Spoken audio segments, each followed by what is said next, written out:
Esta es la historia de cuando el mundo estuvo al borde de un colapso financiero total. El periodo más intenso de la crisis fue en el otoño del año 2008. La pérdida de confianza fue tan grande que hubo un pánico colectivo. Los mercados financieros atravesaban un momento muy crítico. Era difícil juzgar qué tan mal estaban algunas instituciones. La crisis desatada por la quiebra del banco Lehman Brothers estaba extendiéndose al mundo entero. Las instituciones financieras y sus directivos no sabían qué hacer. No solo estaban confundidos, sino que también se dirigían a nosotros y preguntaban, ¿qué vamos a hacer? Necesitamos ayuda.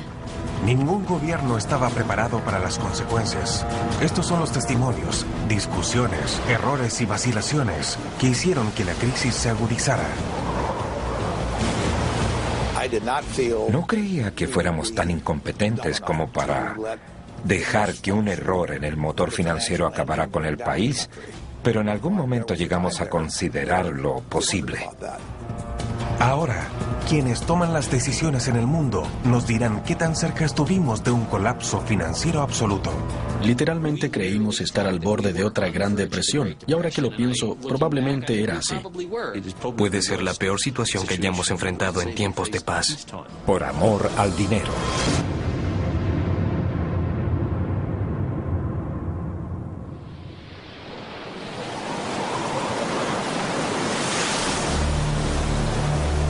El regreso del abismo. Septiembre es temporada de huracanes en Estados Unidos.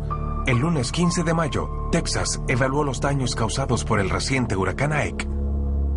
Este tipo de tormentas son devastadoras pero usuales. Lo realmente inesperado era el desastre económico que se avecinaba.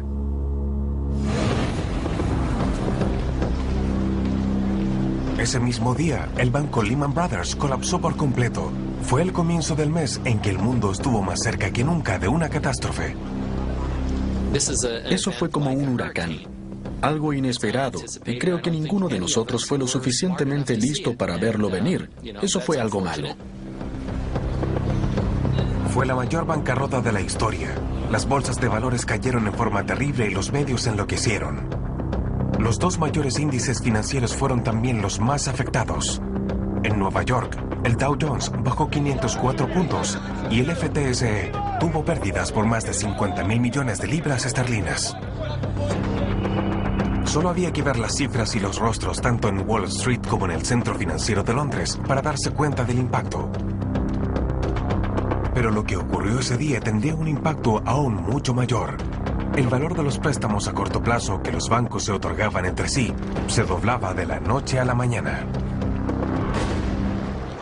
Eso significaba que no tenían capacidad para prestar dinero, lo que hizo que los bancos perdieran la confianza en sí mismos.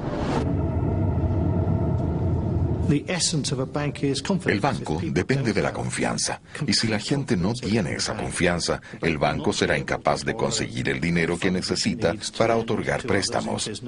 La confianza en los bancos se veía amenazada, y tras la caída de Lehman Brothers, esta desapareció rápidamente. El colapso de Lehman Brothers hizo estallar la burbuja que había estado creciendo sin parar. Había terminado un crecimiento económico global de 20 años. Los bancos no se habían preocupado, hasta que Lehman Brothers fue el primero en caer. Lo que pasó con Lehman hizo que todo empeorara, pero al llegar al otoño sabíamos que había una crisis financiera global en constante crecimiento y cada vez con más fuerza. Y al final eso causó el colapso. La quiebra de Lehman empeoró todo. Esos días pasaron muy rápido para mí porque trabajamos muy duro, analizando cada opción que teníamos y viendo los casos más graves.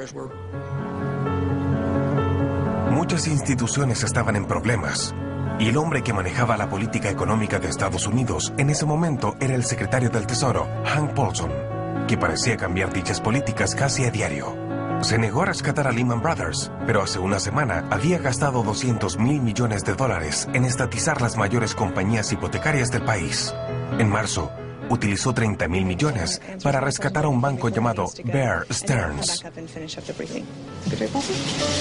Good afternoon, everyone, and I hope you all had an enjoyable weekend. Por algo la gente estaba tan confundida. Yes, you're right. Why did you agree to support the bailout of Bear Stearns but not Lehman? Yeah, the situation in March and the situation and the facts around Bear Stearns were very, very different to the situation we are looking at here in September. And I never once considered that it was appropriate to put taxpayer money on the line in resolving Lehman Brothers. Pero la política volvió a cambiar apenas un día después. El gobierno utilizó 85.000 millones de dólares para rescatar a la gigantesca aseguradora AIG. Era como ver un choque en cámara lenta. El lunes por la mañana, muchos despertaron y dijeron, esto no está tan mal. Pero el miércoles, todo se veía bajo amenaza. Y de repente, todos se dieron cuenta de que la situación de crisis continuaría por muy largo tiempo. Lo que ocurrió ese miércoles, el tercer día de la crisis, fue algo nunca visto. El lubricante de la economía, el flujo estable de dólares americanos, se congeló. Los bancos ya no podían otorgarse préstamos entre sí y además necesitaban grandes cantidades de dinero en periodos de tiempo muy cortos. Utilizaban una forma de conseguir recursos a corto plazo llamada papeles comerciales. Pero los efectos de la caída de Lehman Brothers acabaron con esa posibilidad. Los últimos 2 días no hicimos más que observar cómo caía un mercado tras otro, comprometiendo en forma crítica todo el sistema capitalista. Recuerdo tomar el teléfono y decir, Jamie, deja lo que estás haciendo y ve a un cajero automático ahora mismo. Retira todo el dinero que puedas. Ella me dijo, ¿por qué? Y le contesté, porque no estoy seguro de que los bancos estén abiertos mañana. Desde los años 80, se le decía a la gente que invirtiera en fondos del mercado monetario. Luego estos fondos le prestaban capital a los bancos y a otras corporaciones. Lehman Brothers había sido un participante clave en este negocio.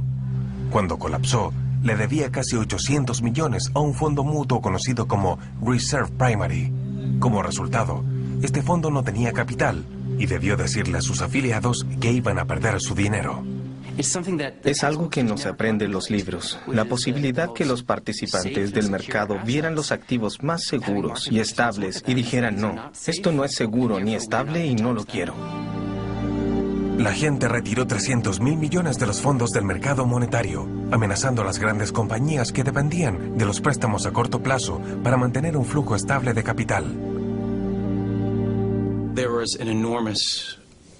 Todos tenían miedo y ansiedad sobre qué haríamos, porque los fondos mutuos del mercado monetario son una de las principales fuentes de capital de todas las grandes compañías del país y esencialmente del mundo. 17 de septiembre, 2008. Todo pasó increíblemente rápido. A los 3 días del comienzo de la crisis, ninguna compañía, sin importar su tamaño, podía tener acceso al crédito. Había comenzado una fase nueva y peligrosa. Los gerentes de los bancos llamaban y decían que se había congelado el mercado de los préstamos interbancarios, algo nunca visto en los últimos 40 años. No eran solo los bancos y entidades comerciales. También los llamaban grandes compañías diciendo que no tenían dinero. No podían hacer sus nóminas ni financiar el inventario. Hablamos de compañías sin relación alguna con el mercado financiero y nos decían que no podían ni pagarle a sus trabajadores. Era apropiado hablar de pánico. Ahí supimos que había llegado el momento. Durante los primeros 3 días posteriores a la caída de Lehman Brothers, los gobiernos respondían a los problemas a medida que surgían. Los bancos de Gran Bretaña se habían visto afectados desde la caída de Northern Rock hace un año. La quiebra de Lehman Brothers aceleró el proceso.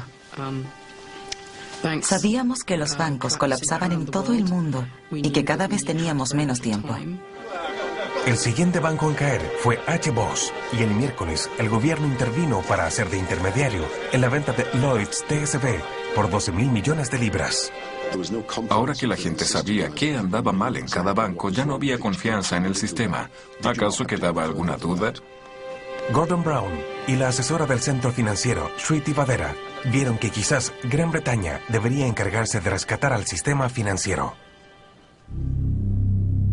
Cuando su plan se completara, cambiaría profundamente la historia. Pero Estados Unidos se les adelantó.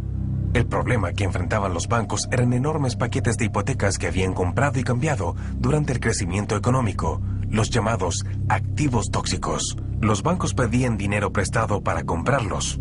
Eso se conoce como apalancamiento financiero. El endeudamiento aumentó de una forma inimaginable, tanto para las instituciones como para todo el sistema. Era bastante dramático. El apalancamiento financiero aumenta las ganancias cuando las cosas van bien, pero empeora las pérdidas cuando no van tan bien. Cuando colapsó el precio de la propiedad, también lo hizo el valor de los activos tóxicos, pero eran tan complejos que los bancos no podían ponerles precio ni venderlos. Y los bancos de todo el mundo tenían grandes préstamos que no podían pagar.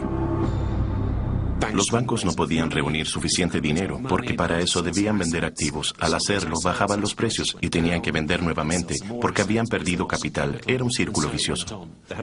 No tenían capital ni tampoco liquidez. Y además tenían problemas para reunir dinero. 17 de septiembre, 2008. Así que la tarde del miércoles, 3 días después del colapso de Lehman Brothers, el Departamento del Tesoro de los Estados Unidos decidió enfrentar el problema. En realidad teníamos 4 opciones principales. Una era simplemente comprarle a los bancos sus activos tóxicos. La segunda era asegurar los activos. La tercera, inyectar fondos para comprar intereses directamente. Y la cuarta era simplemente rescatar a todos los propietarios.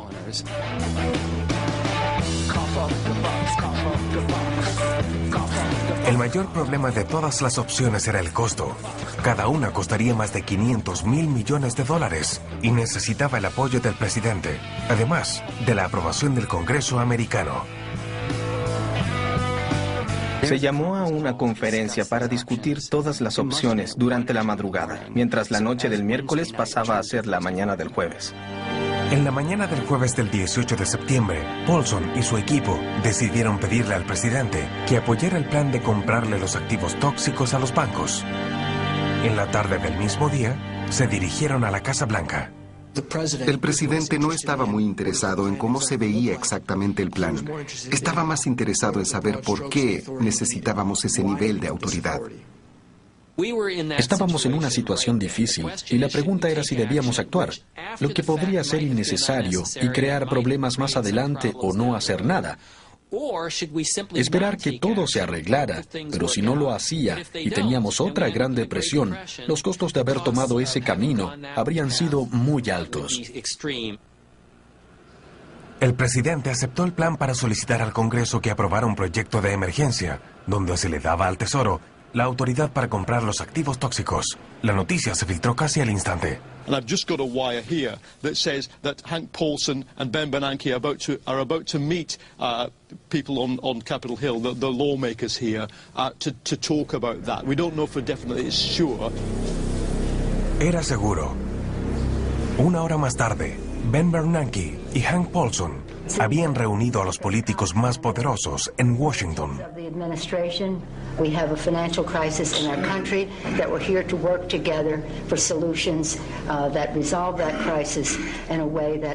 No sabíamos qué iban a decir y lo que dijeron fue: miren, nuestra idea de intervenir ha evitado el desastre, pero no por mucho tiempo.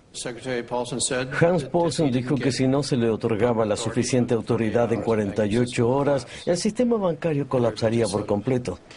Y nadie creyó que hablaría en serio. Entonces se dirigió a Bernanke y él dijo que sí a Paulson. Si no se le otorgaba esa autoridad en 48 horas, todo el sistema colapsaría. No estamos hablando de una recesión ni tampoco de una depresión. Más bien de una paralización completa. Fue una afirmación tan directa que casi parecía surrealista por lo abrumador de sus implicaciones.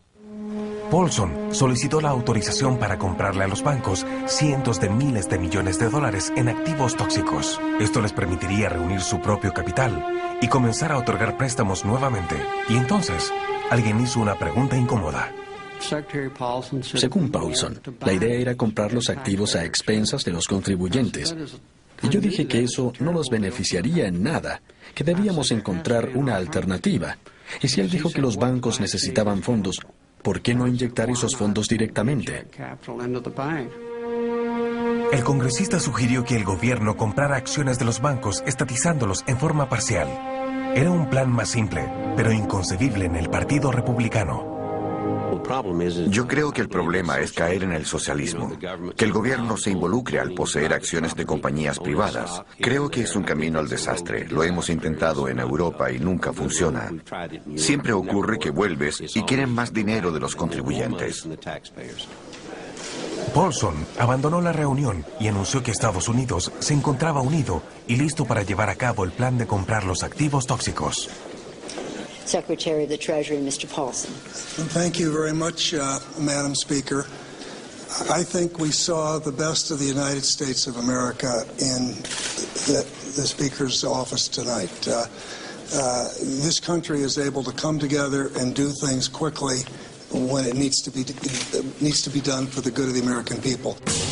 Action on both sides of the Atlantic to try to end the US stock market has recorded the biggest rise in share prices for nearly 6 years, amid expectations that the federal government is... El hecho de que Estados Unidos finalmente actuara fue suficiente para dar un empuje a los mercados del mundo.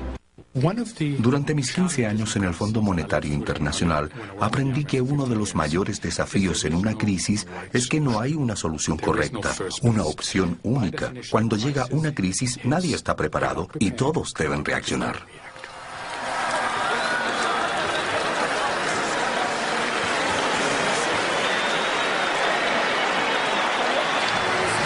Pero era un muy mal momento para pedirle a Washington que hiciera algo. Mucho menos salvar al mundo de una catástrofe financiera. Faltaban 6 semanas para las elecciones y sería muy difícil hacer que los legisladores aprobaran un proyecto de rescate. So I do think it's extraordinarily important that Congress take action. I understand. And I have every confidence that Congress will go along with this, that we will get the package, Treasury proposal as restoring a normal functioning to the credit markets. Paulson acudió al Congreso 3 días después del colapso de Lehman Brothers. Habían pasado ya 9 días y el proyecto de ley aún estaba en debate. El costo de $700 mil millones lo hacía bastante impopular. Recibí 3,000 llamadas de contribuyentes que estaban en contra del rescate financiero y solo una llamada a favor, que fue de Hank Paulson. Me encontraba junto a Paulson en la audiencia y uno de mis colegas le entregó una nota. La nota decía que el candidato presidencial republicano John McCain acababa de anunciar su ayuda para resolver la crisis. I've spoken to Senator Obama and informed him of my decision, and I've asked him to join me. John McCain fue a Washington para lograr un acuerdo sobre el proyecto de rescate con el senador Obama y el presidente Bush. El problema era que nadie le había pedido su ayuda. Y Hank Paulson estaba furioso. No queríamos que esto se relacionara con ninguna campaña, así que Hank estaba frustrado por ver cómo se estaban desarrollando los acontecimientos que podían ser una interferencia en las elecciones. 25 de septiembre. La intervención de McCain haría perder un tiempo valioso y afectaría al mundo entero. Leaders of the House and the Senate for coming. I appreciate our presidential candidates for being here as well. We're in a serious economic crisis in the country if we don't pass a piece of legislation. La portavoz Pelosi comenzó diciendo que el senador Obama hablaría en nombre de los demócratas y él hizo algunas preguntas. John McCain se negaba a decir si apoyaba el plan de comprar los activos tóxicos. Los demócratas lo presionaron. No recuerdo que el senador McCain dijera nada al respecto de lo que estábamos haciendo. Creo que básicamente intentaba evitar un conflicto. El presidente parecía distraído. Finalmente se dio cuenta de lo que ocurría y finalizó la reunión. McCain decidió retomar su campaña y no se logró ningún acuerdo esa semana. Fue un retroceso importante. Perdimos bastante tiempo. Todos los partidos del país estaban enfocados en cómo actuarían sus candidatos, y eso dificultó aún más el proceso.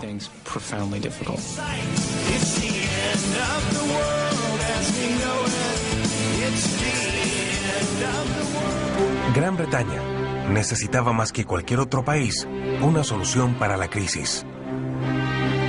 Gordon Brown fue a Nueva York para ver si el plan americano funcionaría. Lo que descubrió cambió el curso de los acontecimientos. Quería comprobar cómo analizaban la situación actual en Norteamérica. ¿Cuáles eran sus intereses con el programa de adquisición de activos tóxicos? ¿Sería suficiente para resolver el problema del sistema financiero? El equipo de Gran Bretaña había llegado a la conclusión que el plan de comprar los activos tóxicos era inadecuado, porque no trataba el problema principal. El capital de los bancos estaba reduciéndose, y la solución más simple era inyectar más fondos. 26 de septiembre. Gordon Brown viajó a Washington al día siguiente y le preguntó al presidente Bush cómo su plan aumentaría el capital de los bancos en Estados Unidos.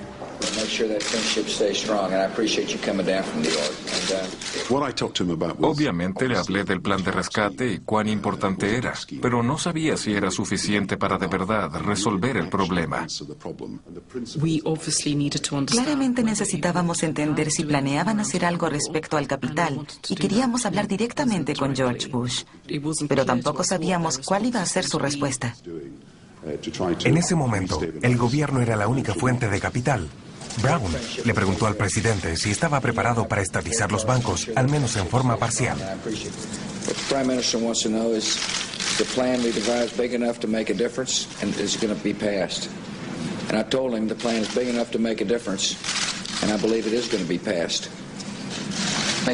Brown dejó a América no muy convencido por la respuesta del presidente Bush.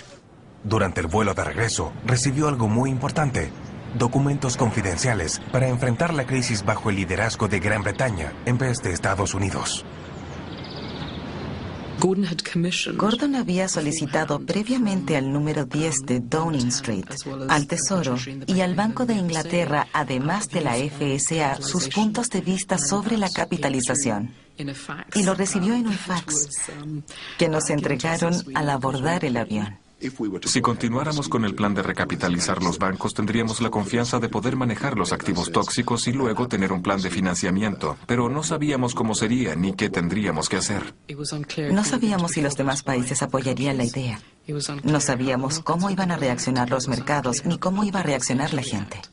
Cuando regresé de Norteamérica estaba completamente seguro.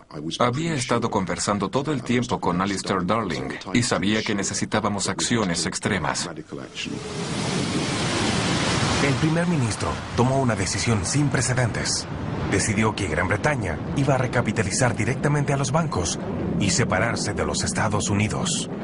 Era un riesgo enorme. Nos aferramos a la idea de que hacíamos lo correcto. Y definitivamente fue un momento que jamás voy a olvidar. El lunes 29 de septiembre fue uno de los días más dramáticos de la crisis. El proyecto de rescate de emergencia llegó al Congreso de Estados Unidos.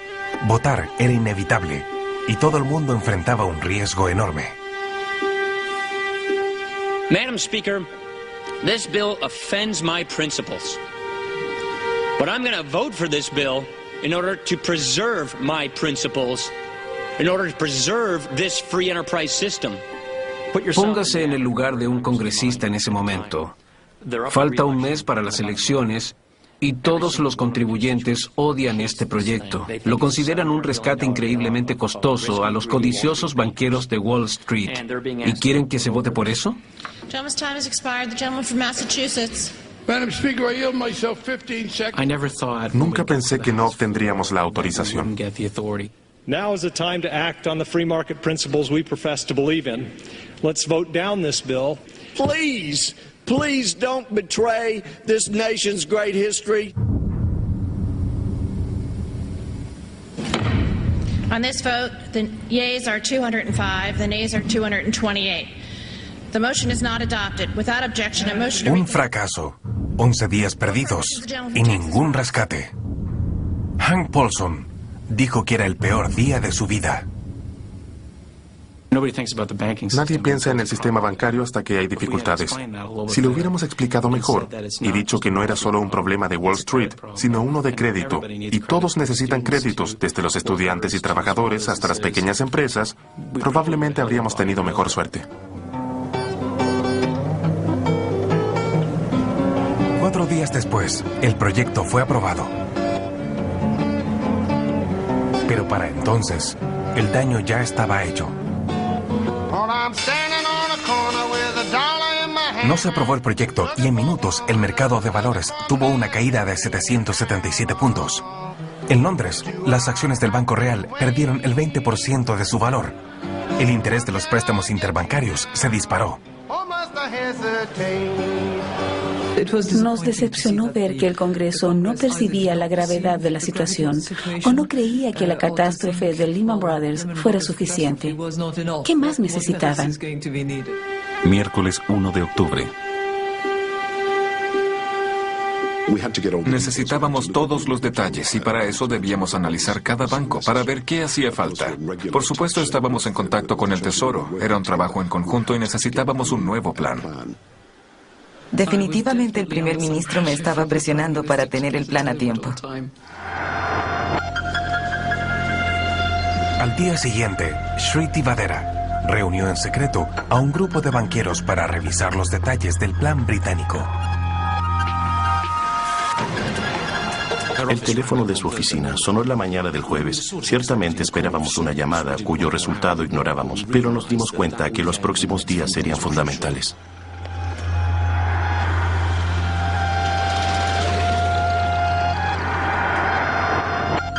Jueves 2 de octubre. Se reunieron en la sede londinense del banco más importante de Gran Bretaña. Ninguno de los participantes había hablado en público sobre lo que ocurrió. Y Citri comenzó diciendo que necesitábamos una solución concreta.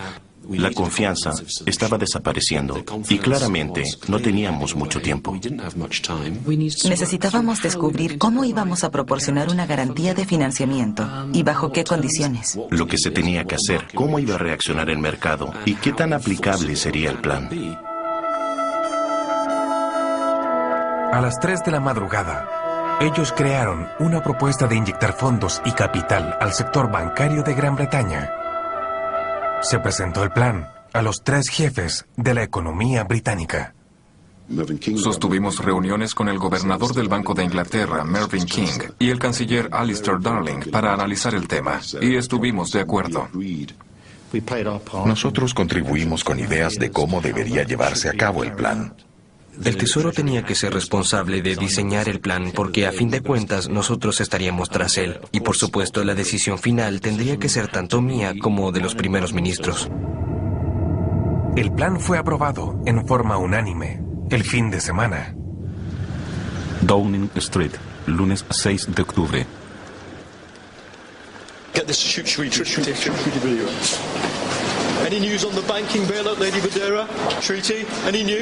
Habían muchos rumores en el ambiente, pero ninguna noticia concreta. Pensamos que íbamos a tener un poco más de tiempo para explicarle todo a los bancos y que aceptaran el plan, algo que asumimos iba a tomar un tiempo. Y creo que no existía una fecha límite en concreto, pero yo pensé que podría demorarse una semana. Pero se equivocaba y en realidad tenían muy poco tiempo. El peor momento de la crisis estaba cada vez más cerca. Los inversionistas estaban asustados por los rumores y querían sacar su dinero de los bancos más vulnerables. Dos de nuestros principales bancos tenían dificultades para conseguir fondos. Podían reunir dinero para una semana y un día, pero luego ni siquiera esos dos bancos confiaban en poder tener fondos al día siguiente. Los dos bancos eran HBOS, parte del grupo Lloyds, y el Banco Real de Escocia, que tenía una gran cantidad de activos tóxicos. En la mañana del 7 de octubre, los asesores del centro financiero estaban en el Tesoro, realizando una presentación ante los ministros y el Banco de Inglaterra. Iniciamos la presentación y un colega me dio un mensaje que decía: no sé dónde estás ahora, pero los rumores dicen que estás involucrado en algún tipo de plan. Y también deberías saber que los bancos empezaron muy mal. Y pensé que hablaba de un 10 o 15%, que si bien era bastante, no era tan grave. It's been another tumultuous morning on the market. Some of Britain's biggest banks have seen their share prices plummet again. At one point, the value of shares in the Royal Bank of Scotland was down by more than 30%.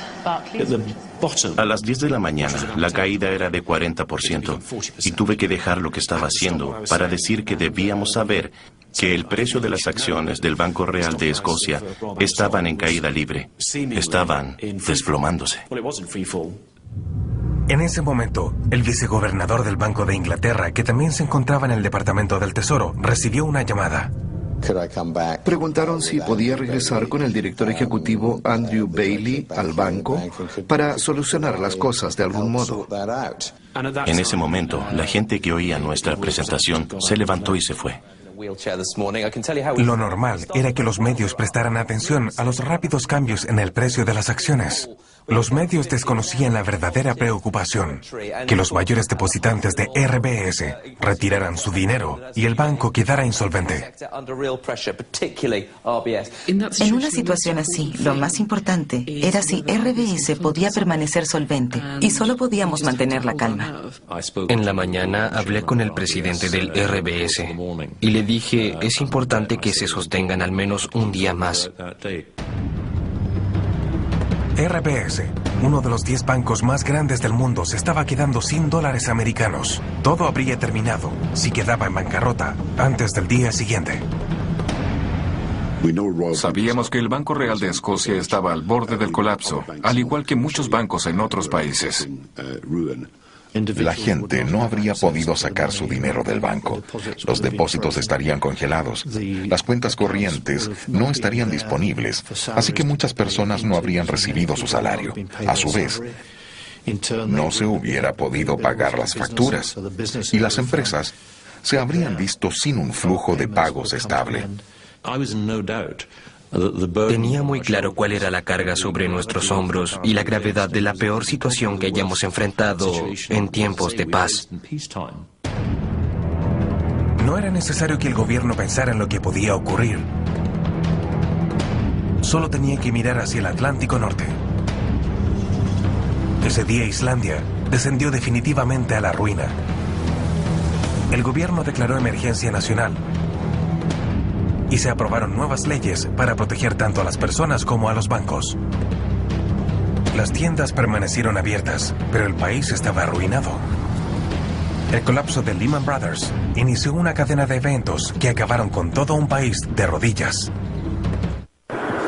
Durante todo el día en Londres, el Tesoro, la FSA y el Banco de Inglaterra observaron nerviosos lo que ocurría con RBS, el Banco Real de Escocia. Cada hora era una nueva batalla para intentar conseguir fondos suficientes.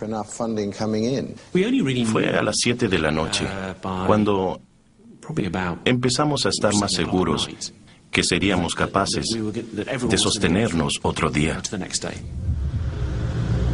Se había evitado el desastre, pero solo hasta la apertura de los mercados al día siguiente. El equipo del Tesoro permanecería allí toda la noche. Me hubiese gustado anunciar todos los detalles, pero debía anunciar un resumen del plan en la mañana del miércoles. Decir, esto es lo que hará el gobierno. Anunciarían que aumentaría el capital de los mayores bancos de Gran Bretaña, lo que significaba estatizar a HBOS y RBS. Era hora de llamar a los banqueros. Fue bastante extraño. Parecía como si todos supieran que deberían ir al tesoro aquella noche, porque se llamó a la gente y en 5 minutos estaban entrando por la puerta. Nos comunicamos con los bancos, les dijimos lo que haríamos y dije muy claro que no tenían elección. Como era de esperar, las primeras reacciones fueron defensivas, pero el canciller fue muy claro al decir que debía lograrse algún acuerdo. Dije, esto es lo que vamos a hacer, no hay nada más, así que solo debemos concentrarnos en esto. Los bancos que necesitaban ayuda del gobierno con más urgencia eran HBOS y RBS. Pero para que el plan funcionara, se necesitaba que todos los grandes bancos de Gran Bretaña aceptaran tomar parte. Si el sistema bancario británico puede resistir y ser fuerte, nosotros como gobierno haremos lo que sea necesario para asegurar que resista todas las presiones puestas sobre él.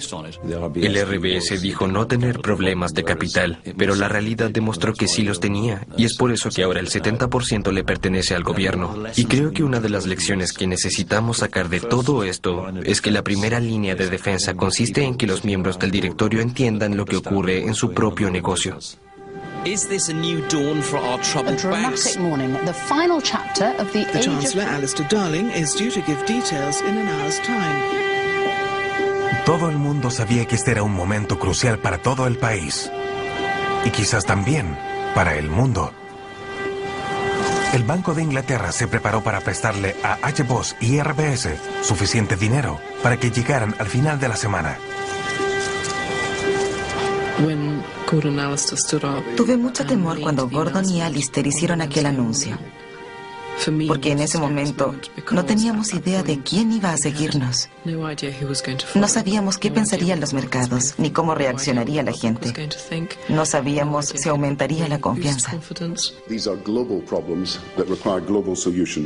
El día que anunciamos la recapitalización del sistema bancario británico, esperaba que el resto del mundo, o al menos los países más importantes, hicieran lo mismo. Aún no habíamos convencido a otros países de que era algo necesario, así que fue un día muy difícil para nosotros. Estábamos utilizando más de 50.000 millones de libras de los contribuyentes, algo que nadie había hecho antes y mucho menos a ese nivel. Pudo haber sido un plan que salió terriblemente mal, porque ningún otro país estaba preparado para apoyarnos. Era necesario obtener el apoyo de los Estados Unidos y de Europa para que el plan funcionara. Brown viajó a París para convencer a los países europeos. Alistair Darling y Mervyn King fueron a Washington para solicitar apoyo en una reunión del Fondo Monetario Internacional y los ministros de Economía de los 7 países más poderosos. No era la típica reunión del FMI que dura un par de días, alguien redacta un comunicado de 10 páginas y todos se van a casa. Por primera vez sentí cómo en una reunión internacional todos tenían claro que las necesidades del mundo eran más importantes que los intereses de cada país. Cada uno de los países permanecía sin decir absolutamente nada. Estaban paralizados. Todas las instituciones financieras no sabían qué hacer. Y de alguna forma nos extendían la mano. Nos preguntaban sobre qué debían hacer. Necesitaban ayuda. El canciller de Gran Bretaña tuvo oportunidad de hablar con las personas apropiadas. Sostuve una larga conversación con Hank Paulson y él sabía que algo estaba ocurriendo en Estados Unidos. Pienso que había una cierta conciencia de que este era un caso donde podíamos hacer una diferencia a nivel internacional. La idea de inyectar capital no fue solo de Gran Bretaña. Nosotros desde un comienzo pensamos en eso. Quiero decir que siempre fue una de nuestras opciones. La arriesgada maniobra británica de inyectar fondos a los bancos y así garantizar los préstamos dejó a los Estados Unidos en una posición muy complicada. Londres tenía ahora una ventaja competitiva sobre su rival, Nueva York. Ciertamente hubo un impacto en lo que hacíamos, porque si las autoridades de Gran Bretaña iban a realizar una inversión a gran escala en sus bancos, y más importante aún, dar una garantía de responsabilidad gubernamental, eso tendría un impacto muy profundo en las instituciones bancarias de Norteamérica. Today's actions are not what we ever wanted to do, but today's actions are what we must do to restore confidence in our financial system. Today, I am announcing that the Treasury will purchase equity stakes in a wide variety of banks and thrifts. Estados Unidos se estaba moviendo de acuerdo al plan de Gran Bretaña. Utilizó el dinero que iba a destinar a la compra de activos tóxicos para comprar acciones en bancos americanos y encontrar la forma de garantizar los préstamos. Los países europeos hicieron lo mismo. Tanto las inyecciones de capital como las garantías de préstamos fueron las claves para estabilizar el sistema financiero. Fue muy efectivo, ya que era la forma más clara de indicar que el gobierno americano apoyaría a las grandes instituciones. Claramente las cosas mejoraron y el pánico desapareció, pero eso no quería decir que el problema hubiera pasado. De no ser por el anuncio británico, hoy estaríamos en un lugar muy diferente, en un lugar mucho peor.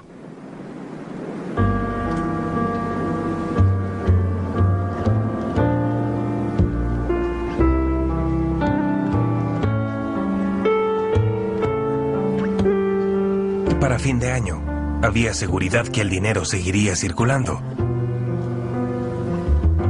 Pero ni siquiera eso pudo prevenir la primera gran recesión del mundo en la era de la globalización. Una recesión que afectó a casi todos los países. Creo que el problema está en los países más ricos, porque durante décadas creyeron que el mercado podía resolver todos los problemas. Y cuando el mercado resultó ser frágil e incompetente, las naciones comenzaron a ver que debían tomar acciones decisivas. Pasará mucho tiempo antes que se sepa el costo final de esta crisis, que se fue gestando por décadas. Desde la caída de Lehman Brothers, los gobiernos han gastado $6 billones para combatir la crisis. Incluso durante septiembre, la mayoría de los grandes bancos no sentían mucho aprecio por el gobierno. Un hecho exageradamente obvio es que sin duda son instituciones globales cuando las cosas van bien, pero se vuelven muy locales cuando la situación va mal, y es ahí cuando golpean las puertas del Tesoro pidiendo ayuda. Las 20 economías más grandes del mundo hoy opinan que deben existir regulaciones más estrictas. Si dejamos todo como está, se perderá el deseo de una regulación nueva y adecuada. Y todo volverá a estar como antes. Correremos el riesgo de que los contribuyentes digan, estamos pagando todo este dinero, pero al final, ¿qué obtenemos nosotros? ¿No nos prometieron un mundo mejor? El colapso de Lehman Brothers destruyó la seguridad mantenida por décadas de que las finanzas modernas eliminaban el riesgo, que el valor de los activos no haría más que subir y que el mercado funciona mejor cuando nadie interviene. Pero por encima de todo, el colapso de Lehman Brothers destruyó la ilusión de que podemos ignorar la historia. En realidad no ha cambiado nada. Todo esto es algo que hemos visto muchas veces a lo largo de los siglos. Pero debemos preocuparnos por haberlo visto antes y aún así no mejorar las cosas. Esta es una de muchas crisis financieras, quizás la peor de todas, pero ha surgido por casi los mismos problemas del pasado. Me temo que quienes piensan que el mundo ha cambiado no conocen su historia. Desde la burbuja de los mares del sur al crecimiento del .com, desde 1929 a 2008, cada crisis es una historia de su época. Pero todas han tenido algo en común. Han ocurrido por amor al dinero.